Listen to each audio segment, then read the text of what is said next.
The Uninvited Guest, submitted by Margaret L. from Michigan. I'm sharing this because I want people to understand that sometimes the scariest thing about the holidays isn't what happens, but what almost happened, and how close we came to not realizing until it was too late. Thanksgiving, 2022. My family always hosted. Big gathering. Around 30 people. Extended family. Close friends. The kind of chaotic, loud, warm celebration we'd been doing for 20 years. Same house, same traditions, same faces mostly. We started cooking Wednesday afternoon. Me, my sister Claire, my mom, my Aunt Linda. The kitchen was our domain. We'd prep all day. Pies, casseroles, turkey prep, getting everything ready for the next day's feast. Around dinner time Wednesday, the doorbell rang. My husband answered. A man was standing there. Maybe late 50s, nice clothes, clean cut, polite smile. He said his name was Richard. Said he was a colleague of my Uncle Tom's. Said Tom had invited him to Thanksgiving dinner. Told him to come by Wednesday evening to meet the family. Get settled in. My husband called me over. I'd never heard of Richard, but my Uncle Tom was always inviting people. Colleagues, neighbors, people who had nowhere else to go. It was his thing, his way of being generous. So it wasn't unusual. A bit last minute, but not weird. Richard seemed nice, friendly. He brought wine, expensive wine, made conversation, asked about our traditions, complimented the house, everything appropriate, everything normal. We invited him in, offered him dinner. He accepted, ate with us, chatted with my husband, played with my kids. Perfect house guest. We set him up in the guest room, gave him towels, showed him where everything was. He thanked us profusely, said he was grateful, said he'd been dreading spending Thanksgiving alone. This was such a blessing. We felt good about it, felt like we'd done something kind. Thursday morning, people started arriving. My Uncle Tom came around 10. I mentioned Richard, said he'd arrived last night, seemed lovely. Really appreciate him inviting someone who needed family for the holiday. My uncle looked confused. Who's Richard? Your colleague, Richard. You invited him for Thanksgiving. Tom shook his head. I didn't invite anyone. I don't know anyone named Richard. My stomach dropped. The man upstairs, in our guest room, said you invited him. Said you told him to come Wednesday evening. Tom went pale. Margaret, I didn't invite anyone. I don't know who that is. We went upstairs, quietly. My husband came with us. We knocked on the guest room door. Richard answered, smiled, wished us happy Thanksgiving, asked what time dinner would be ready. Tom looked at him. I'm sorry. Do I know you? Richard's smile didn't waver. Of course. We work together. You invited me for Thanksgiving, remember? Where do we work? The firm. Downtown. Tom's a retired electrician. Never worked at any firm. Never worked downtown. I think there's been a mistake. I don't know you. I never invited you. Richard's expression changed. Just slightly. The smile stayed, but his eyes went cold. Calculating. You're joking. You invited me. Last week. You said your family would love to have me. I didn't. I've never seen you before in my life. Richard looked at me. At my husband. At Tom. Sizing us up. Deciding something. Then he laughed. Light. Dismissive. This is embarrassing. I must have confused you with someone else. Different Tom. Different family. I'm so sorry. I'll gather my things and leave immediately. He went into the guest room. Closed the door. We stood in the hallway, confused, disturbed, trying to understand what had just happened. A stranger had spent the night in our house. Slept down the hall from my children, ate dinner with us, and we'd invited him in, given him access to everything. My husband wanted to call the police. I said, let's just get him out, let him leave, avoid making a scene. It was Thanksgiving. Family was arriving. We didn't want drama. We just wanted him gone.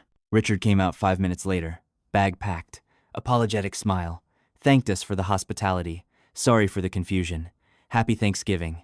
He walked down the stairs, out the front door, got into a car we hadn't seen him arrive in, drove away. We should have gotten his license plate. Should have called the police right then. But we were in shock, trying to process, trying to understand. And we had 30 people arriving for Thanksgiving. The turkey was in the oven. We had a dinner to host. We went through the guest room, checked everything. Nothing was missing. Nothing was disturbed. His bed was neatly made. Towels were folded. Room was cleaner than before he'd used it.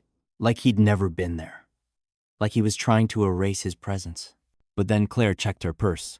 She'd left it in the kitchen. Her wallet was still there. Cards, cash, everything. But her driver's license was gone. Just the license, nothing else. She was sure she'd had it yesterday, had used it to buy last-minute groceries.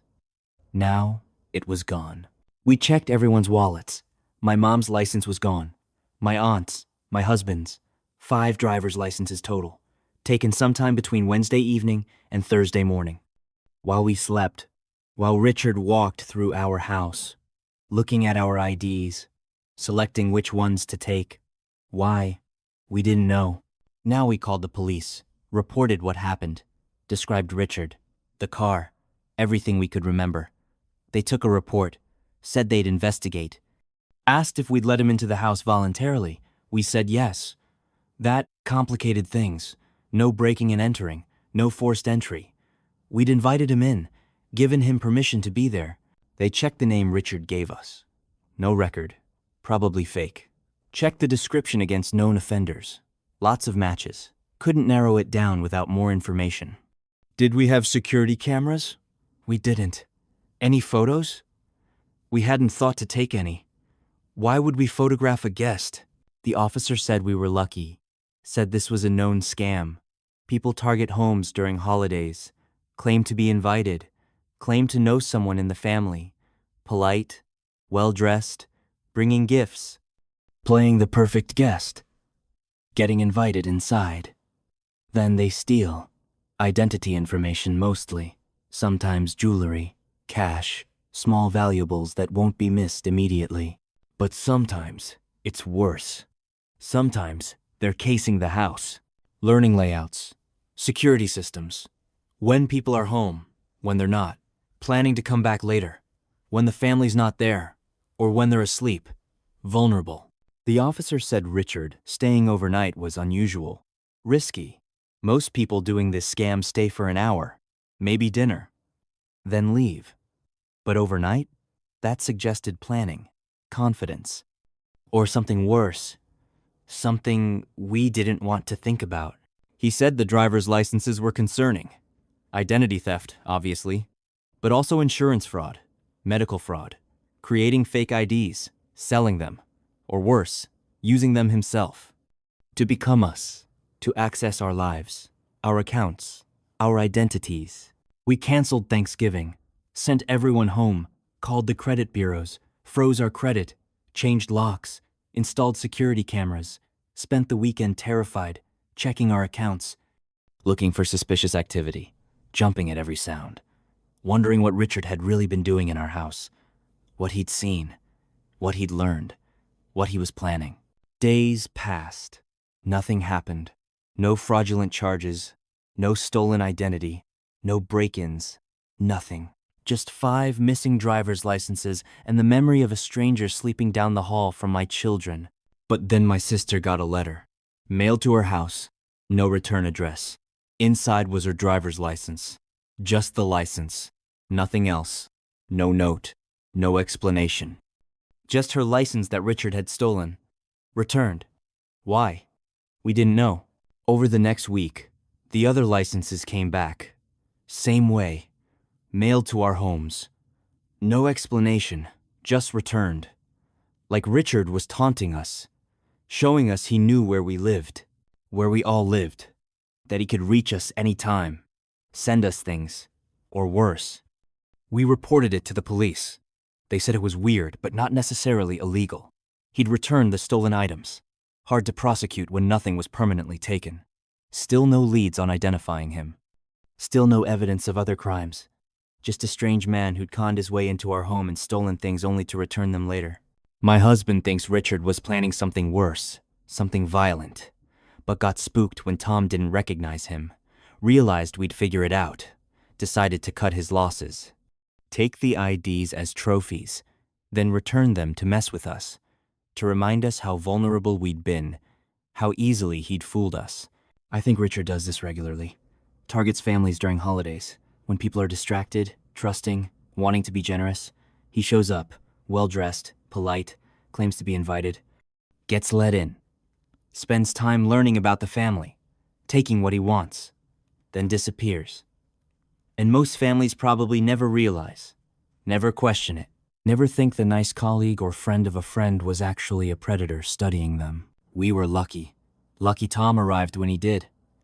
Lucky we confronted Richard before dinner, before 30 people were in our house, before whatever he was planning could happen. Because I don't think he was just there to steal driver's licenses. I think he was there for something more, something darker. And we interrupted it.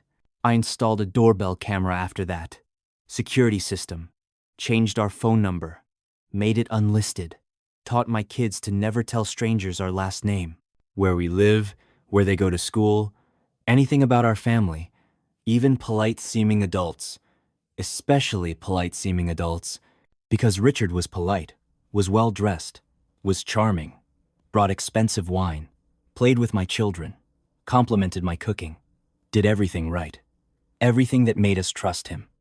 Invite him in, give him access to our home, our family, our lives.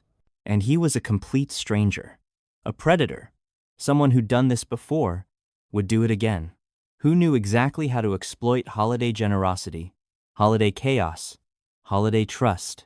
I think about what could have happened. If Tom hadn't arrived until later, if we'd gotten through Thanksgiving dinner with Richard there, if he'd stayed another night, if we'd all gone to bed full and tired, locks maybe not checked, alarm maybe not set, Richard knowing the layout, knowing where everyone slept, knowing which rooms had valuables, which family members were vulnerable.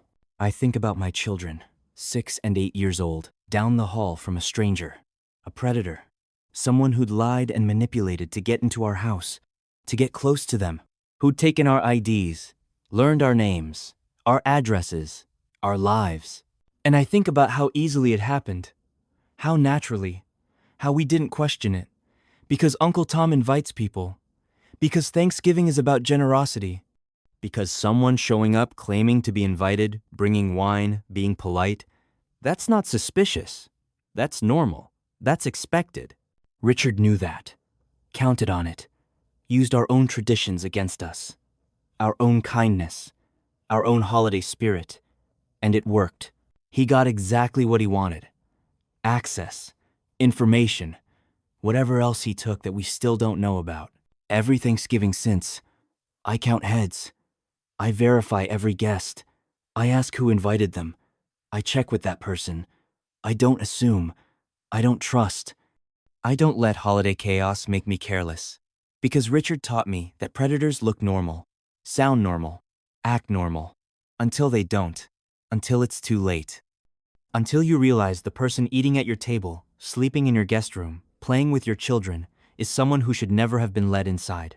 And by then, they already know everything about you, already have what they came for, already planning their next move, their next family, their next Thanksgiving. I tell this story every year, at every holiday gathering. I warn people, check who's at your door, verify invitations, don't let politeness override caution. Don't let holiday spirit make you careless, because Richard is out there, and people like him, targeting families during holidays, when we're most vulnerable, most trusting, most likely to let a stranger inside and call them a guest, most likely to realize our mistake too late, if we realize it at all. If we're lucky enough to have an Uncle Tom who arrives at exactly the right moment and says the words that save us, I don't know who that is. We were lucky. We escaped. We survived. Richard left, returned what he took, disappeared. But I know we weren't his only target, won't be his last.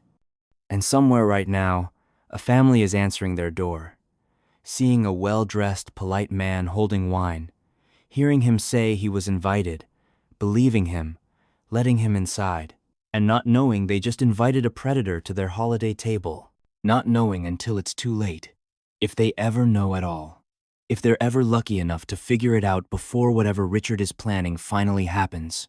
The Deep Fryer Accident, submitted by Robert H. from Louisiana. I'm writing this from a hospital room. Third-degree burns covering 30% of my body. 6 surgeries so far. More to come. All because of one moment of stupidity. One decision I can't take back. One Thanksgiving that destroyed my life. November 2023. My family always deep-fried our turkey. Southern tradition. My dad had been doing it for 20 years. Perfect crispy skin, juicy meat. Everyone loved it. It was my job to help him. Had been since I was 16. Now I was 32. Married, 2 kids. This was going to be the first year I did it myself. Dad was getting older, wanted to pass the torch. Make it my tradition. I bought everything. 40-quart fryer, propane burner, peanut oil, 12-pound turkey. Watched videos, read instructions, felt prepared, felt confident. This was going to be my moment, showing my family I could handle it, could carry on the tradition. Thanksgiving morning, I set up in the driveway. Away from the house, like you're supposed to. Filled the fryer with oil. 3 gallons. Got the burner going. Waited for the oil to reach 350 degrees. Took about 40 minutes. My wife brought me coffee. My kids watched from the porch. Everyone was excited. This was a big deal. My first solo turkey fry. Oil hit temperature. I turned off the burner, like the instructions said. Picked up the turkey. 12 pounds. Thawed. Or so I thought. I'd left it in the fridge for 3 days. Checked it that morning. Felt thawed. Looked thawed. I thought it was ready. I lowered the turkey into the oil. Slowly. Carefully. Exactly like the videos showed. The oil started bubbling. Normal. Expected. But then it started bubbling more. A lot more. Violent bubbling. The oil was rising. Fast. Coming up over the sides of the fryer. I panicked. Tried to pull the turkey out, but the oil was already spilling over, hitting the burner. Even though I turned it off, the burner was still hot. The oil ignited. Instantly. A massive fireball. 3 feet high. Right in front of me. I stumbled backward. Tripped over the propane tank. Fell. The flaming oil splashed. All over the driveway.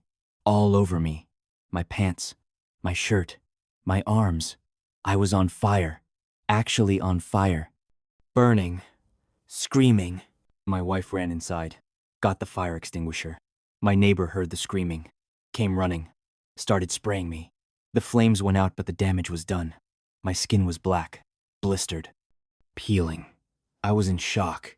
Couldn't process the pain. Couldn't understand what had just happened. Ambulance arrived. 8 minutes. Felt like 8 hours. They gave me morphine. Wrapped me in special bandages. Rushed me to the burn unit. My wife followed in her car. My kids stayed with my parents. They'd seen everything. Seen their dad on fire. Seen him screaming, rolling on the driveway. That's their Thanksgiving memory now. That's what they'll remember forever. At the hospital, they assessed the damage. 3rd-degree burns on my arms, chest, stomach, hands.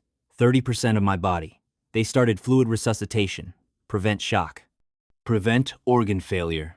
Burns this extensive can kill you. Not from the burns themselves, but from what happens after. Infection, dehydration, system failure. I was in the ICU for 2 weeks. First surgery was debridement, removing dead tissue. They had to cut away burned skin, down to healthy tissue. It's excruciating, even with pain medication. Even with sedation. Your body knows, feels everything. Then came skin grafts. They took skin from my thighs, grafted it onto my burned areas. Multiple surgeries, multiple grafts. Some took, some didn't. Had to do them again and again. Each surgery meant more pain, more recovery, more time away from my family, more medical bills piling up. The fire marshal investigated, determined the cause. The turkey wasn't completely thawed. There was ice inside the cavity. When I lowered it into the 350-degree oil, the ice instantly vaporized, turned to steam, expanded rapidly, displaced the oil, caused it to overflow. That's what created the fireball. If the turkey had been completely thawed, this wouldn't have happened. 3 more hours in the fridge, or running cold water over it. That's all it would have taken. 3 hours. And I'd be fine. My family would have had a perfect Thanksgiving. My kids wouldn't be traumatized. My wife wouldn't be managing a household alone while I'm in a hospital bed. But I was impatient. Thought it was thawed enough. Thought I knew better than the instructions. Thought I could handle it. And now I'm here, covered in bandages, facing years of recovery.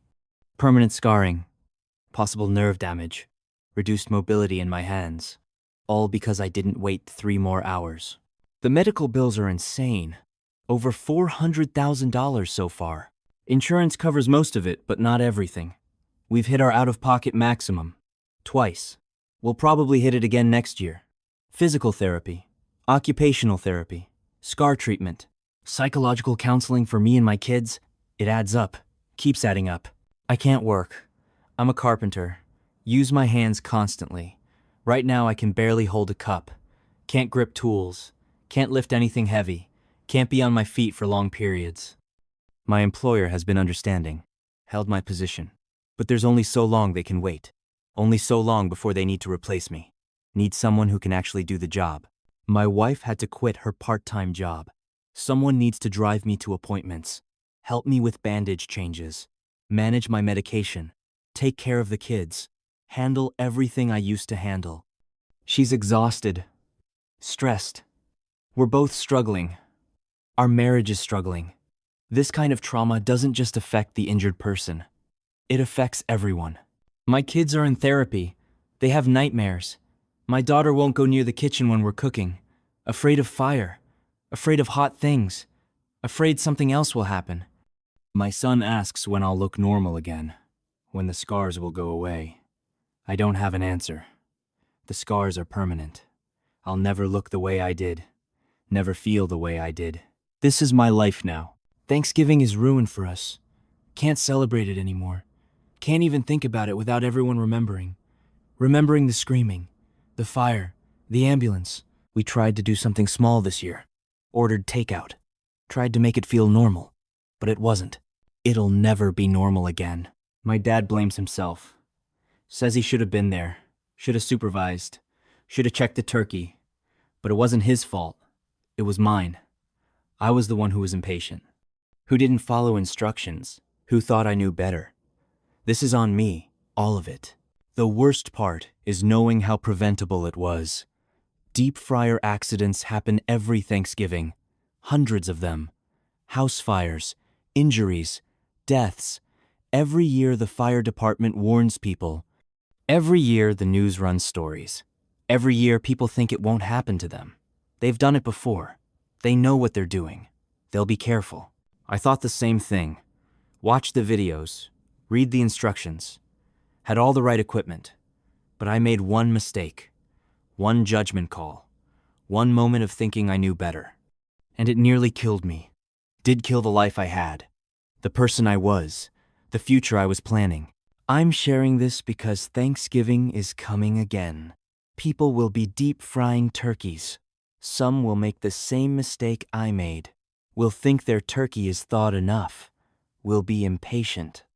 Will lower it into hot oil and create a fireball. And some of them won't be as lucky as I was. Some will die.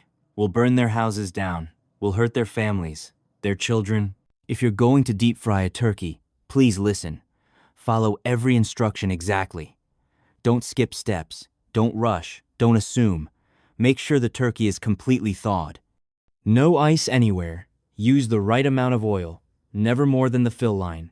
Set up far from structures. At least 10 feet from your house. Have a fire extinguisher ready. Not in the garage. Right there. Within reach.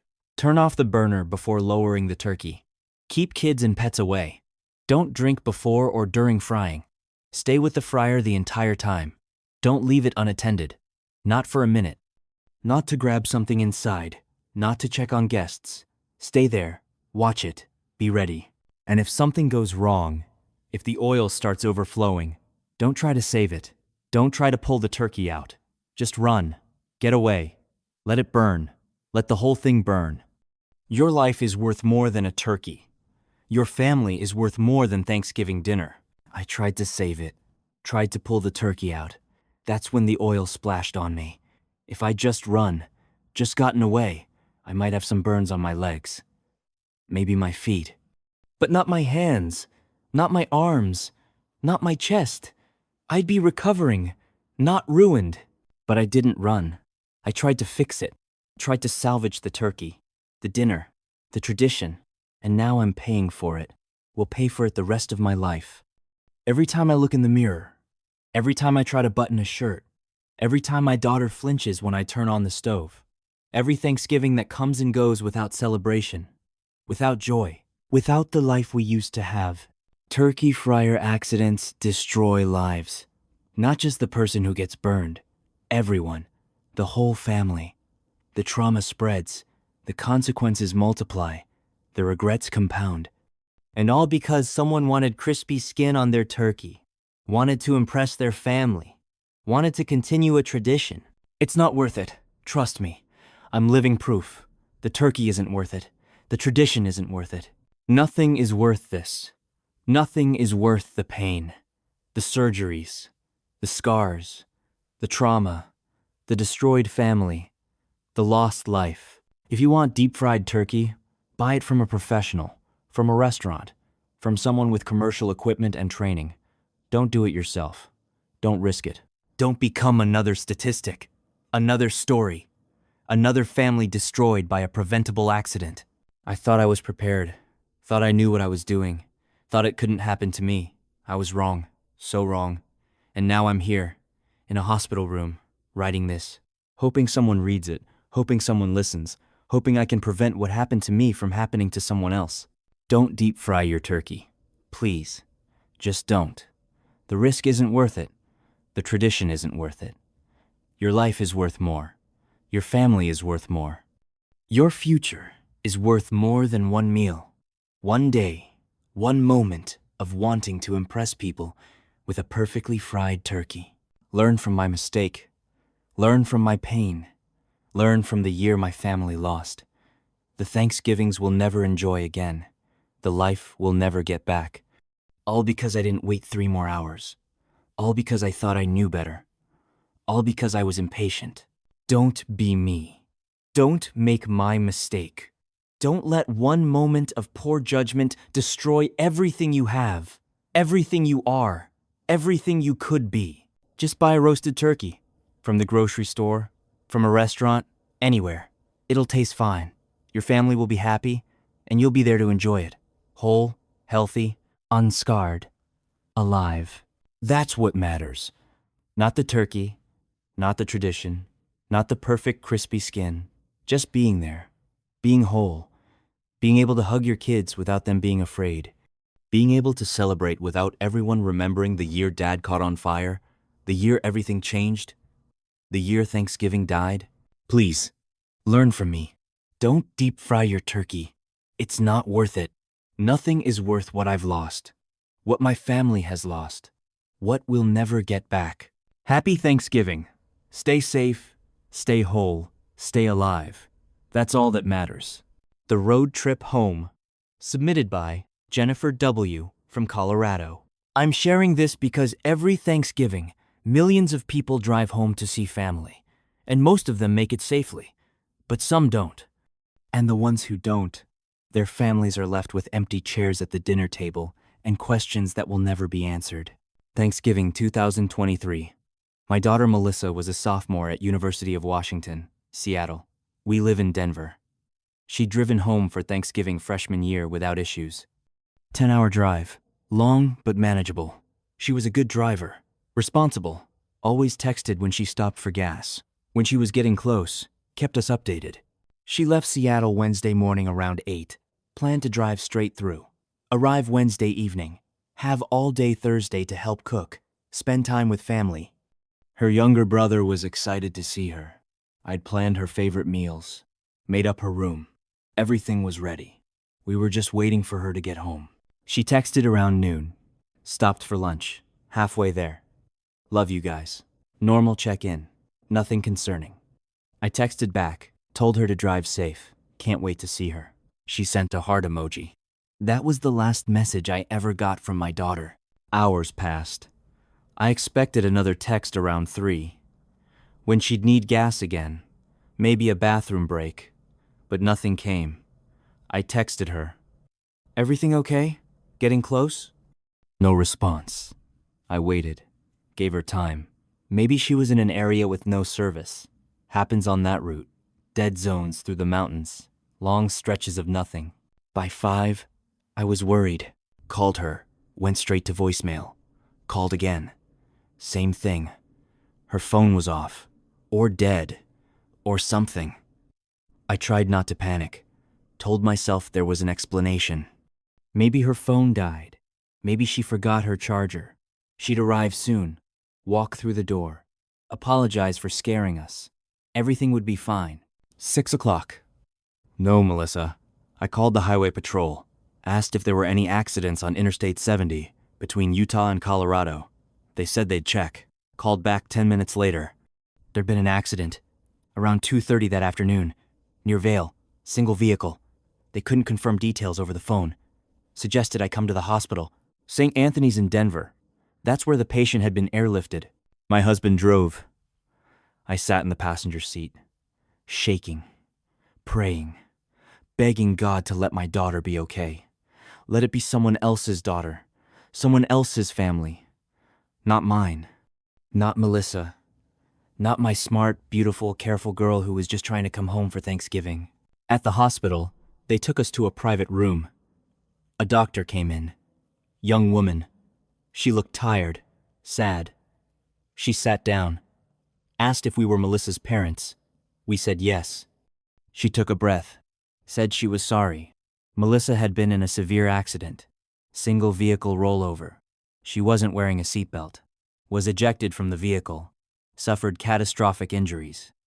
They'd done everything they could, but she didn't make it. She died at the scene, before the helicopter even arrived. There was nothing they could have done. I'm so sorry.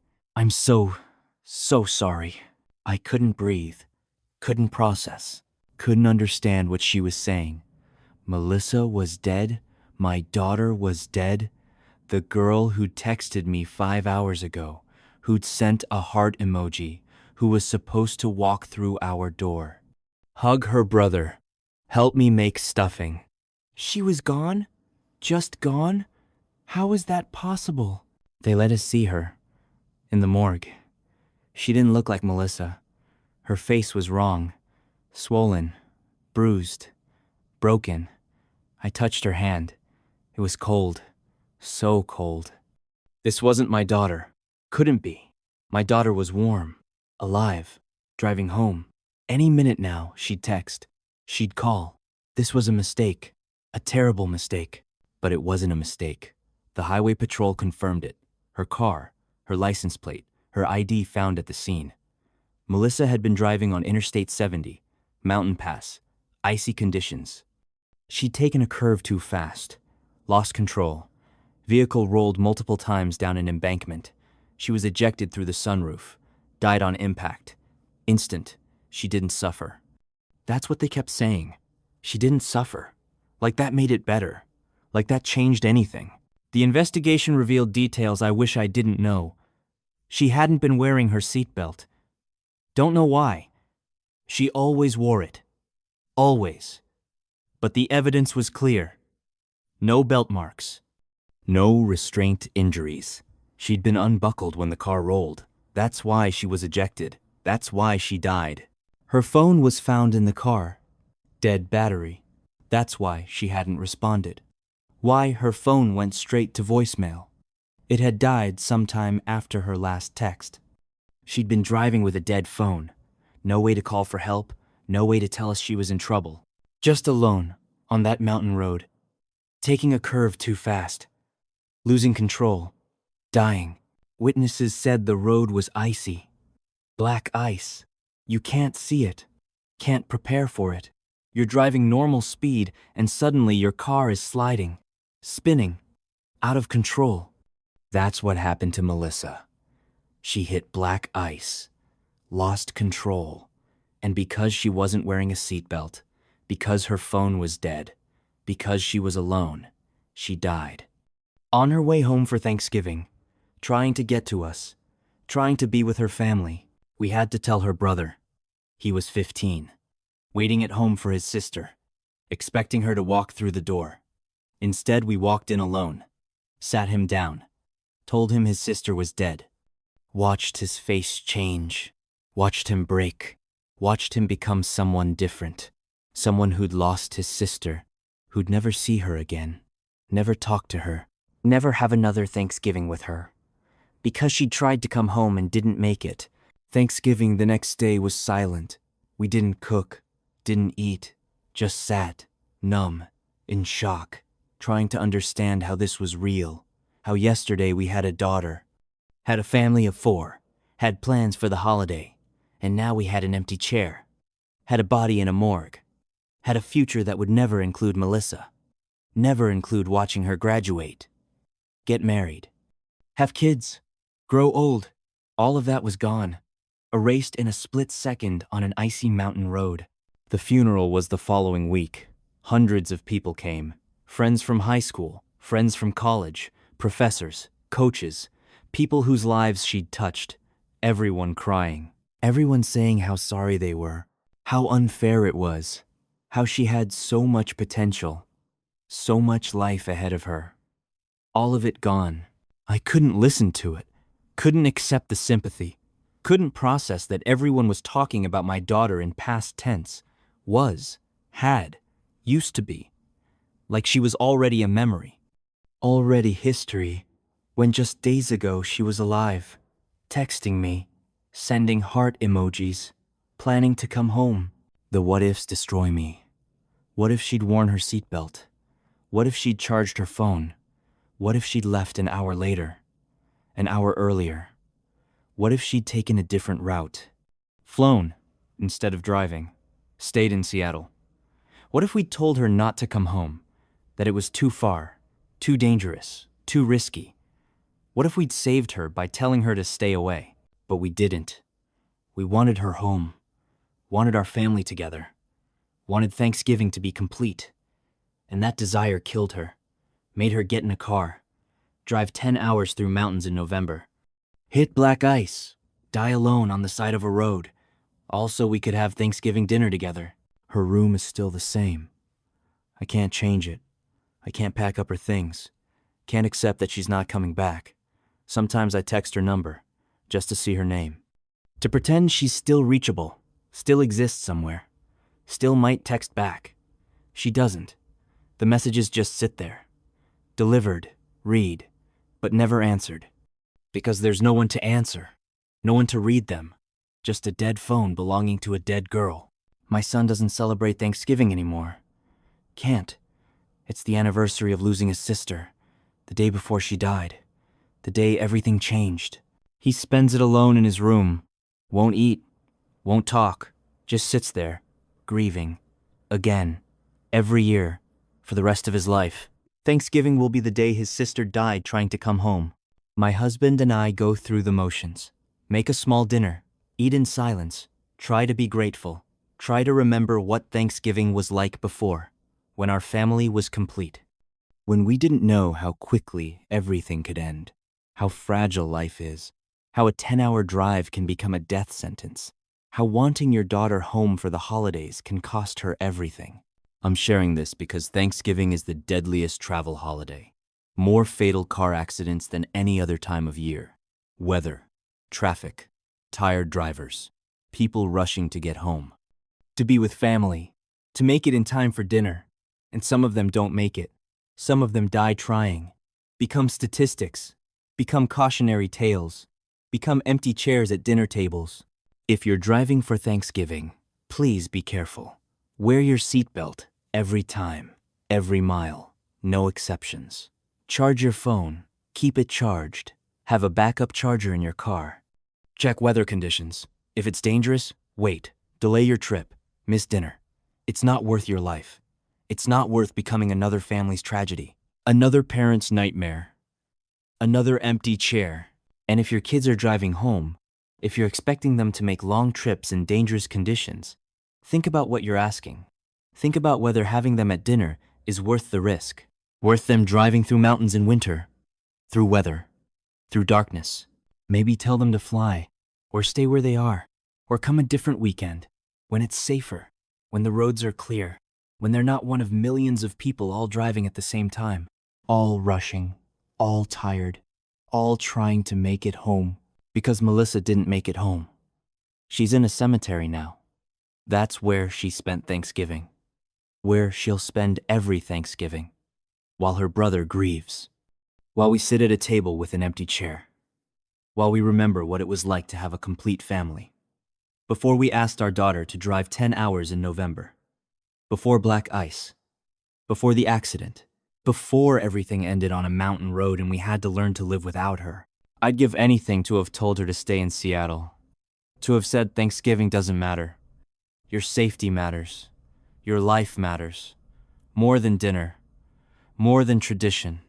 More than having the family together. Because now our family will never be together again. We'll never be complete. We'll always have that empty chair, that missing person, that daughter who tried to come home and died on the way. Every Thanksgiving, I think about her last text. Love you guys. That was it. Her last words to us. I didn't know they were her last words. Didn't know I'd never hear from her again. Never get another message. Another call. Another chance to tell her I loved her. To tell her to be careful. To tell her that she didn't have to come home. That we'd understand. That her life was more important than Thanksgiving dinner. But I didn't say that. I said can't wait to see you. And I never saw her alive again. Never will. Because I wanted her home. Wanted my family together. Wanted a normal Thanksgiving. And that want cost me my daughter. Cost my son his sister. Cost my husband his little girl. Cost Melissa her entire future.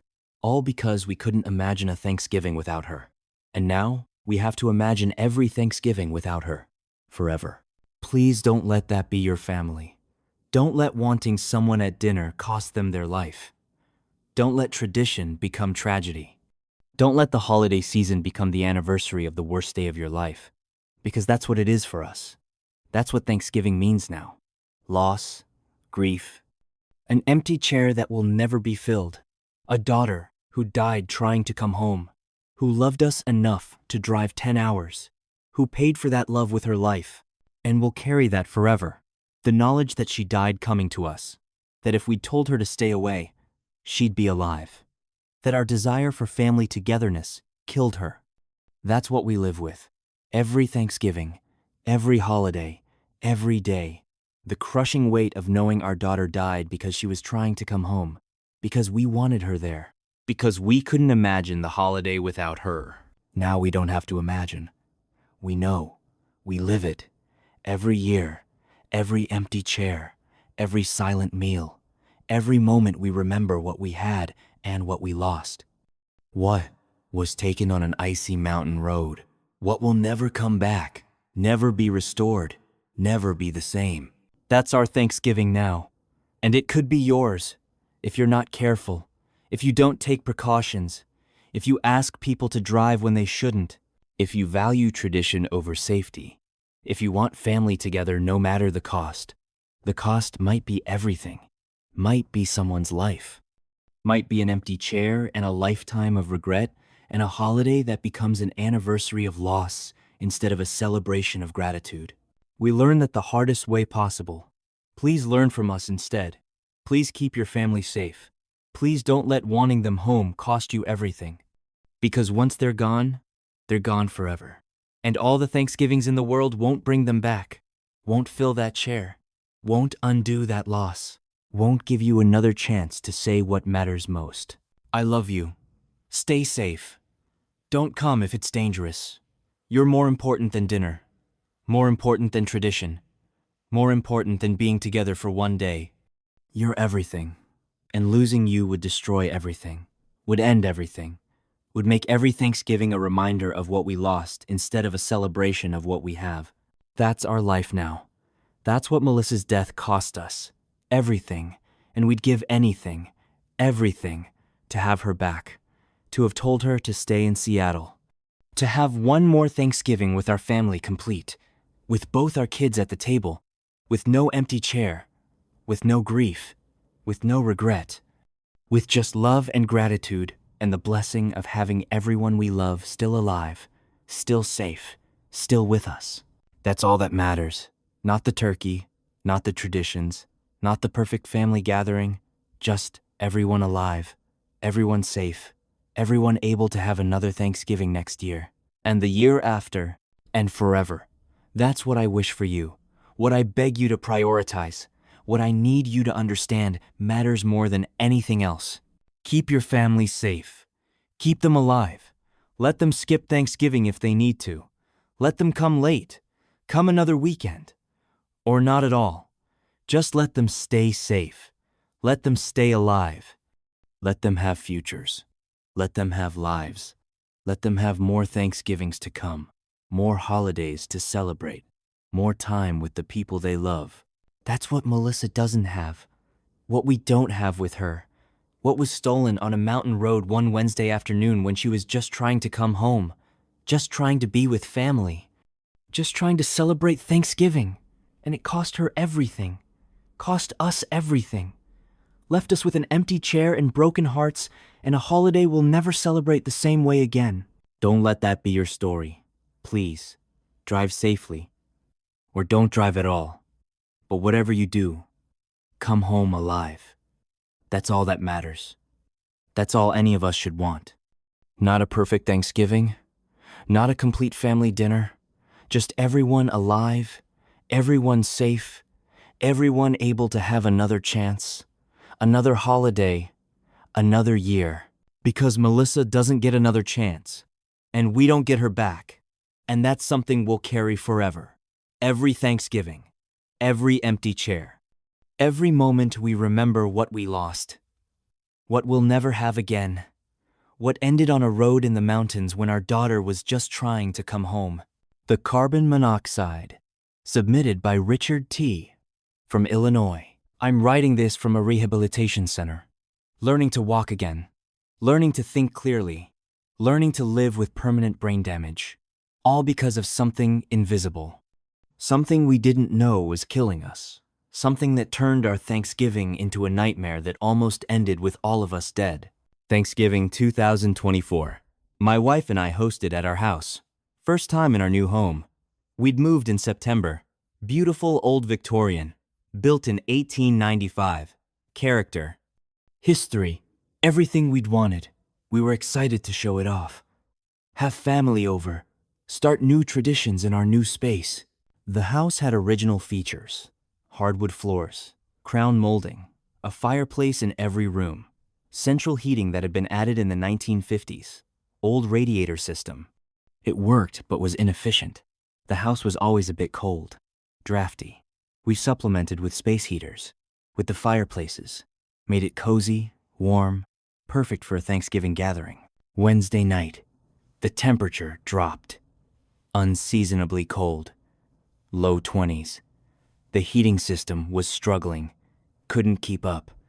The house felt freezing. My wife suggested we close off rooms we weren't using. Keep the heat concentrated, save energy, make the main floor warmer. Made sense. Good idea. We closed the second floor bedroom doors, shut the basement door, sealed off the unused spaces, turned up the heat, added space heaters in the living room and dining room, got the fireplaces going. Kitchen, living room, dining room, 3 fires burning, house warming up nicely, comfortable, ready for family. Thursday morning, everyone arrived. My parents, my wife's parents, my sister and her family, my brother and his family. 14 people total. Kids running around, adults cooking. Chaos, joy, exactly what Thanksgiving should be. We were having a wonderful time. Everything perfect. Everything going according to plan. Around noon, my mom said she had a headache. Nothing major, just a dull ache. She took some aspirin, sat down. My wife's mother mentioned feeling dizzy, a bit nauseous. She thought maybe she'd eaten too much while cooking, sampling too many dishes. She'd feel better after sitting. By 1 o'clock, multiple people were complaining. Headaches, dizziness, nausea, Fatigue. My sister thought maybe it was the flu, something going around. We'd all caught it. Bad timing, but not dangerous. Just unfortunate. We'd push through, have dinner, then people could go home, rest, recover. Dinner was at 2. We sat down, said grace, started eating. The food was incredible. Everyone complimenting, everything tasting perfect. But people weren't eating much. Too nauseous. Too tired. Too foggy. My brother's wife excused herself, said she needed to lie down. My sister followed, both looking pale, weak, wrong. My nephew, 8 years old, started vomiting. Right at the table. Couldn't control it. Just sudden, violent vomiting. Then my niece. Then another nephew. 3 kids vomiting. Adults rushing to help. Getting towels. Cleaning up. Trying to figure out what was happening. Food poisoning? The flu? What was making everyone sick? I stood up to help. The room spun. My legs felt weak, like they couldn't hold my weight. I sat back down, hard. My wife looked at me, asked if I was okay. I said I didn't know. Felt strange. Felt wrong. Felt like I couldn't think clearly. Couldn't focus. Everything blurry. Everything distant. My father stood up, said something was wrong. This wasn't normal. Wasn't the flu. Wasn't food poisoning. Everyone getting sick at once. Everyone having the same symptoms. Something in the house. Something in the air. We needed to get out. Now. Everyone outside. Fresh air. Call ambulance. Something was very wrong. We tried to move. Tried to get everyone to the door. But people were collapsing. My mom fell. Just dropped. My sister couldn't stand. The kids were crying, vomiting, lying on the floor. Adults stumbling, falling, crawling toward the door. Everything in slow motion. Everything difficult. Everything failing. I made it to the front door. Opened it. Cold air rushed in. I fell onto the porch, gasping, breathing. The cold air hurt but helped. Cleared my head slightly. Enough to realize we were dying. All of us. Something in the house was killing us, and we needed to get everyone out before it was too late. My father and brother dragged people to the door, one by one. Kids first, then adults. Everyone onto the porch, into the yard, into the cold air, away from the house. Away from whatever was inside, whatever invisible thing was shutting down our bodies, our brains, our ability to survive.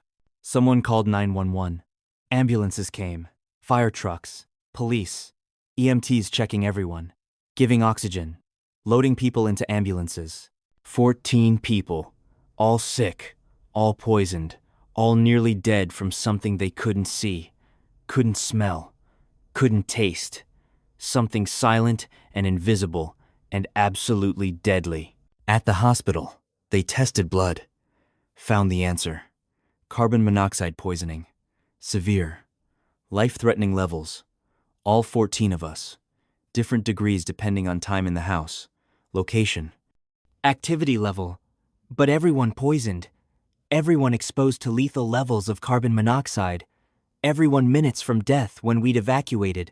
The fire department investigated the house, found multiple problems. The old heating system had cracks, leaking carbon monoxide into the house. The fireplaces weren't venting properly. Chimneys partially blocked, smoke and fumes backing up into rooms. 3 fires burning, 3 sources of carbon monoxide, all leaking into sealed rooms, into spaces we'd closed off to keep warm. Spaces with no ventilation, no fresh air, no escape for the poison. We'd created a death trap by trying to stay warm, by closing doors, by sealing off rooms, by running fires in multiple fireplaces, by using space heaters, by doing everything we thought would make the house comfortable. We'd made it lethal, made it a gas chamber, made it something that came within minutes of killing 14 people, including children, including my entire family. My wife's father had a heart attack from the carbon monoxide. His heart couldn't handle the stress, the lack of oxygen, the poison. He survived but has permanent heart damage. Will need medication. Monitoring. Lifestyle changes. For the rest of his life. Because of Thanksgiving at our house. Because we didn't know. Didn't check. Didn't have carbon monoxide detectors. My nephew has neurological damage. The 8-year-old who vomited at dinner. He was closest to one of the fireplaces. Highest exposure. Longest time in the worst area. Now he has memory problems. Learning difficulties. Behavioral changes. He's not the same kid. May never be the same. Because his brain was deprived of oxygen. Because carbon monoxide poisoned him at my Thanksgiving table. In my house. Under my care. I have permanent brain damage too. Cognitive issues. Memory problems. Motor skill difficulties. That's why I'm in rehab. Learning basic functions again. Learning to compensate for what I've lost. What the carbon monoxide took from me. From my ability to work. To think. To be who I was before. Before I hosted Thanksgiving. Before I tried to keep everyone warm. Before I poisoned my entire family. My wife blames herself. Blames me. Blames the house. We've separated. Can't live together anymore. Can't look at each other without remembering. Without seeing our nephew struggling in school. Without thinking about her father's damaged heart. Without reliving those moments of everyone collapsing. Everyone dying. Everyone we love being poisoned because we invited them over. Because we wanted to host. Because we didn't have carbon monoxide detectors. The house is condemned. Too many problems. Too old. Too dangerous. We can't afford to fix it. Can't afford to make it safe. And we wouldn't want to. Wouldn't want to live there. Wouldn't want to sleep in rooms where our family almost died. Where our Thanksgiving became a mass poisoning event. Where we learned how quickly invisible danger can kill. The medical bills are crushing. 14 people hospitalized. Multiple ambulances. ICU stays. Rehabilitation. Therapy. Ongoing treatment. Our insurance covered some, but not everything. Not the long-term care. Not the permanent damage. Not the costs that keep coming. Keep accumulating. Keep reminding us of what happened. What we caused. What we didn't prevent. My sister won't talk to me. Her son, my nephew with brain damage. That's my fault. My house. My Thanksgiving. My failure to have carbon monoxide detectors. My negligence. My responsibility. I've destroyed her son's future, his potential, his life, and she can't forgive that, can't forget, can't move past it, can't see me without seeing what I cost her, cost him, cost everyone. Carbon monoxide is called the silent killer. No smell, no taste, no color, no warning. Just symptoms that mimic the flu, that mimic food poisoning, that people dismiss, ignore. Until it's too late, until they're unconscious, until they're dead. Entire families die this way, every year, during winter, when houses are sealed, when heating systems run, when people try to stay warm and accidentally kill themselves. We almost died, almost became a statistic, almost became one of those tragic Thanksgiving stories. 14 people dead, entire family wiped out. Nobody knowing why until investigators found the carbon monoxide, found the leaks, found the sealed rooms and blocked chimneys and multiple sources of poison, found the perfect storm of factors that turned a holiday into a massacre. But we survived. Barely. Because my father recognized something was wrong. Because we got out in time. Because EMTs arrived fast. Because hospitals knew how to treat us. Because we were lucky. Incredibly, impossibly lucky. Lucky in a way that hundreds of families every year are not. Families that die in their sleep. That never wake up. That don't get a second chance. That become warnings instead of survivors. I'm sharing this because carbon monoxide poisoning is preventable. Completely.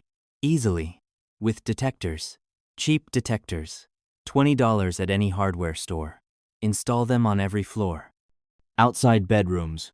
Near furnaces. Near fireplaces. Anywhere combustion happens. Anywhere gas could leak. Anywhere poison could accumulate silently. Invisibly. Deadly. Test them monthly. Replace batteries yearly. Replace the units every 5 to 7 years. They expire. They stop working. They can't protect you if they're old. If they're broken. If they're not there. Like mine weren't there. Like I didn't have, like I didn't think I needed, because the house seemed fine, because nothing seemed wrong, because I didn't know, didn't understand, didn't take it seriously, and it almost killed everyone I love, almost killed children, almost killed my parents, almost killed me, almost ended 14 lives because I didn't spend $20 on a detector, because I didn't think it was necessary, because I assumed old houses were safe, because I didn't know that Victorian charm could hide deadly danger, that original features could include carbon monoxide leaks, that beautiful fireplaces could kill you if they're not maintained, not inspected, not safe. Have your heating system inspected every year, before winter, before you turn it on, before you need it. Professional inspection, not just looking at it yourself. Not assuming it's fine because it worked last year. Systems deteriorate, develop cracks, develop leaks, develop problems. Problems that can kill you, kill your family, kill everyone in your house while they sleep, while they eat Thanksgiving dinner, while they have no idea they're being poisoned. Check your fireplaces. Have chimneys cleaned, inspected. Make sure they vent properly. Make sure smoke goes out, not back in. Not into your rooms, not into your lungs, into your blood, into your brain, starving it of oxygen, damaging it permanently, killing you slowly, silently, without warning, without mercy. Don't seal your house completely. Don't close off all ventilation. Fresh air is important, necessary, life-saving, even if it means losing some heat, even if it means being a bit cold. Cold doesn't kill you in minutes. Carbon monoxide does. Cold is uncomfortable. Carbon monoxide is deadly. Choose uncomfortable over dead. Choose fresh air over sealed death trap. Choose life. If people are getting sick in your house, if multiple people have headaches, nausea, dizziness, if symptoms improve outside, get out. Immediately. Don't wait. Don't try to figure it out. Don't dismiss it as the flu. Get everyone outside. Call 911. Say you suspect carbon monoxide. They'll come with detectors, with equipment, with ability to measure, to confirm, to save you. If you call in time, if you don't wait too long, if you're not already dying, we waited too long, almost died, almost lost everyone, almost made Thanksgiving the day our entire family died together from something preventable, something detectable. Something that should never, ever kill people in 2024. Not when detectors exist. Not when knowledge exists. Not when prevention is easy, cheap, simple, available to everyone. But people don't install them. Don't maintain them. Don't take it seriously. Until it's too late. Until they're dying. Until they're learning to walk again in a rehabilitation center. Until they're living with brain damage. Until they're watching their nephew struggle with memory. Until they're separated from their wife because neither can handle the guilt, the trauma, the permanent reminder of what they did, what they didn't prevent, what they cost everyone. That's where I am. Learning to live with what happened, with what I caused, with being the person who almost killed his entire family, who damaged a child's brain, who destroyed a man's heart, who ended the family as we knew it, because of negligence, because of ignorance, because I didn't have detectors, didn't have knowledge, didn't have awareness, didn't protect the people I loved, people I invited to my house, to my death trap, to my unintentional gas chamber. This Thanksgiving, I'll be alone, in rehab, learning to walk without stumbling, learning to remember without forgetting, learning to think through the fog, the permanent fog. The brain damage fog that never fully clears. That reminds me every moment of what carbon monoxide took, what it stole, what it destroyed, in minutes, silently, while we ate turkey and gave thanks and had no idea we were dying. Next Thanksgiving, I don't know where I'll be. If I'll be recovered enough to live alone, if I'll be functional enough to work, if I'll have family who'll speak to me, who'll forgive me, who'll move past what I did to them, to their children, to their parents, to their lives. Maybe they will, maybe they won't. Maybe some things can't be forgiven. Maybe some damage is permanent. Maybe some Thanksgivings destroy families forever. But I can share this story, can warn others, can tell everyone who'll listen. Get carbon monoxide detectors. Install them. Maintain them. Take them seriously. Don't be me. Don't almost kill your family. Don't poison everyone you love. Don't turn Thanksgiving into a tragedy. Don't learn this lesson the way I learned it, the hard way. The way that costs everything. The way that leaves you in rehab. Relearning how to walk, how to think, how to live with what you've done, what you've lost, what you can never, ever get back. Get the detectors. $20. That's all it takes. That's all that stands between your family living and dying. Between a normal Thanksgiving and a nightmare. Between everyone safe and everyone poisoned. Between having a family and losing everything. $20. Please, get the detectors. Save your family. Save yourself. Save your Thanksgiving. Save your future. Don't be me. Don't host the dinner that almost kills everyone. Don't become the cautionary tale. Don't live with this guilt, this damage, this permanent reminder of how one simple thing, one cheap device, one basic precaution could have prevented everything. Could have saved us. Could have saved my nephew's brain, my father-in-law's heart, my marriage, my family, my life. All for $20. All for something so simple, so available, so obviously necessary once you know, once you understand, once you've lived through it, once you've almost died from it, once you've lost everything to it. Don't wait to understand. Don't learn the hard way. Just get the detectors, install them, live. Keep your family alive. Keep Thanksgiving a celebration, not a poisoning. Not a near-death experience. Not the day everything changed. Everything ended. Everything was lost to something invisible, something silent, something that should never, ever kill anyone. Not when prevention is so simple, so cheap, so available, so absolutely necessary. Please, get the detectors. Save your family. Save yourself. Don't be me.